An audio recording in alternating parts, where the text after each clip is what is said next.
Tirunelveli CMS evangelical church Idaiyankulam சங்கம் இந்த 26, 25, 28 தேர்தலுக்கானது ஆரம்பமாக காலகட்டத்தில் இருக்கிறது.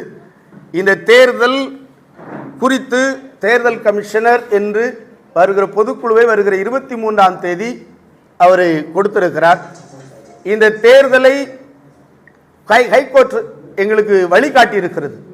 இந்த தேர்தல் நீங்கள் முறையான அனைத்து குருமார்கள் அனைத்து சபை மக்களை உள்ளடக்கிய ஒரு வாக்காளர் லிஸ்டை தயார் செய்து அந்த தயார் செய்ததை நீங்கள் மாவட்ட பதிவாளரிடத்தில் ஒப்புதல் பெற்று அதன் பின்புதான் நீங்கள் தேர்தல் நடத்த வேண்டும் என்று சொல்லி மதுரை கிளை எங்களுக்கு ஒரு உத்தரவு கொடுத்திருக்கிறது.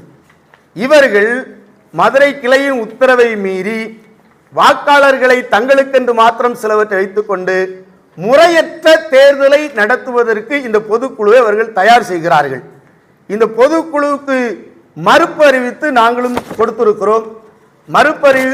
அறிவிப்பு ஏற்கனவே நாங்கள் அதே இன்னொரு செய்தித்தாள்களை கொடுத்திருக்கிறோம்.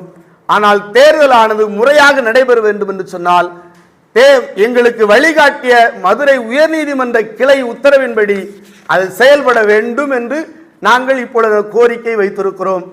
இப்பொழுது இவர்கள் வைத்திருக்கிற 200 நபரை வைத்து மட்டும் தனக்கு பிடித்திருக்கிற 33 மேனேஜிங் கமிட்டி வைத்துக் கொண்டு மட்டும் அவர்கள் தேர்தலை நடத்தினால் அநேகர் இழப்பீடுக்காவார்கள். எல்லா சபையில் இருக்கிற உறுப்பினர்களும் இழக்கப்படுவார்கள். கிட்டத்தட்ட 20,000 தகுதி உள்ள பொதுக்குழு உறுப்பினர்கள் இருக்கிறார்கள். அத்தனை பேரும் தங்களுடைய வாக்காளருடைய தகுதியை இழந்து இந்த சங்கத்திலும் சபையிலும் பள்ளியிலும் பெற வேண்டிய உரிமைகளை இழப்பதற்கு இந்த ஜோசப் கமிட்டியினுடைய நிர்வாகம் செயலர் அதற்கு காரணமாக திகழ்கிறார். இதையும் அரசு கவனத்துக்கு கொண்டு வருகிறோம். பொதுமக்களுக்கு சபையின் பொதுமக்கள் ஏற்கனவே விழிப்படைந்து வெறிகொண்டிருக்கிறார்கள். இவர்கள் எல்லாரையும் அனைத்து உள்ளடக்கிய ஒரு தேர்தலை நடக்கவில்லை என்று சொன்னால் எல்லா சபைகளிலும் பிரச்சனை ஏற்படும். சட்டம் ஒழுங்கு நிச்சயமாக பாதிக்கப்படும். இந்த சட்ட ஒழுங்கு பாதிக்கப்படுமானால் காவல்துறை ஒரு இடத்திலே மாத்திரமல்ல அத்தனை இடத்திலும் பாதுகாப்பு கொடுத்துவிட முடியாது.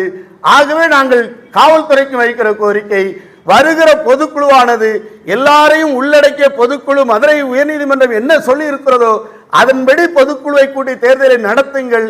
இல்லை என்று சொன்னால் உங்களுடைய சட்ட ஒழுங்கை காரணம் காட்டி நிச்சயமாக சட்ட ஒழுங்கு பிரச்சனை வரும். ஆகவே பொதுக்குழுவானது நேர்மையாக நடக்க வேண்டும் என்று சொல்லி நாங்கள் கோரிக்கை வைக்கிறோம். அரசு 2 கோடி ரூபாய் எங்களுக்கு வந்த தபால் அடிப்படையில் 3 தபால் வந்திருக்கு. எனக்கு நிர்வாக கமிட்டி உறுப்பினர்கள் முறையில் எனக்கு 3 தபால் வந்திருக்கு. இந்த 3 தபாலிலையும் 2 கோடி ரூபாயை போட்டிருக்காங்க. அது உண்மைத்தன்மை அரசு தான் கண்டுபிடிக்கணும். ஆனால் பெயரிட்டு தான் தபால் வந்திருக்கு.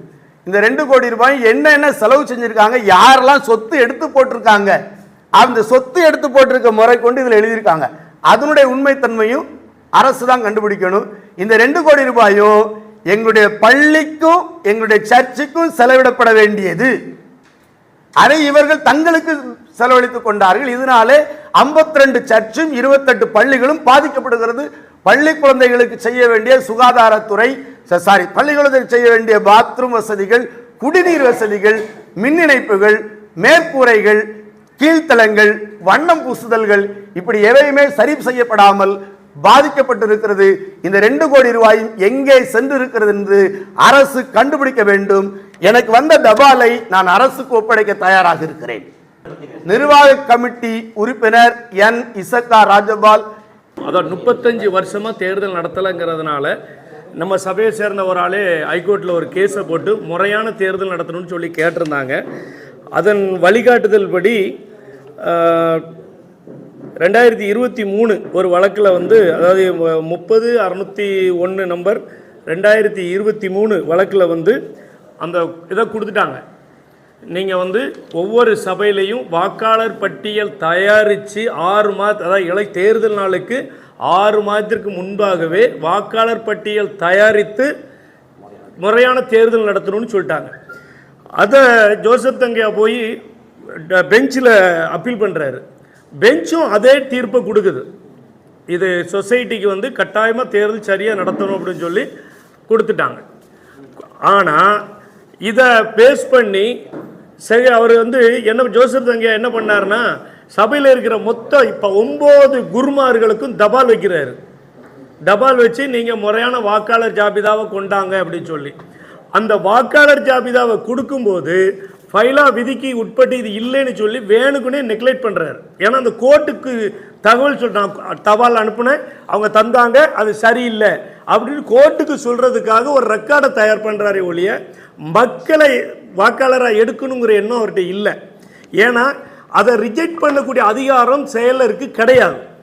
ஒரு எங்கள் ஃபைலா படி துணை விதிகள் படி வாக்காளர் ஜாபிதா தயாரிக்க வேண்டிய பணி குருமார்களுக்கு மட்டும்தான். அவங்க கொடுக்கறத எடுத்து தேர்தல் கமிஷனர்கிட்ட கொடுத்து அப்படியே கால்ஃபர் பண்ணி தேர்தல் நடத்தணும். தேர்தல் நிறுத்தணும். கண்டிப்பாக குருமார்கள் கொடுக்கக்கூடிய அந்த வாக்காளர் ஒரு நிமிஷம் அந்த குருமார்களுக்கு இப்ப தபால் அனுப்பியிருக்காங்க. ஜோசப் தங்கியா அவர் தான் இப்போ செயலாளராக செயல்பட்டுக்கிட்டு வர்றார். செல்வின் துறை பொது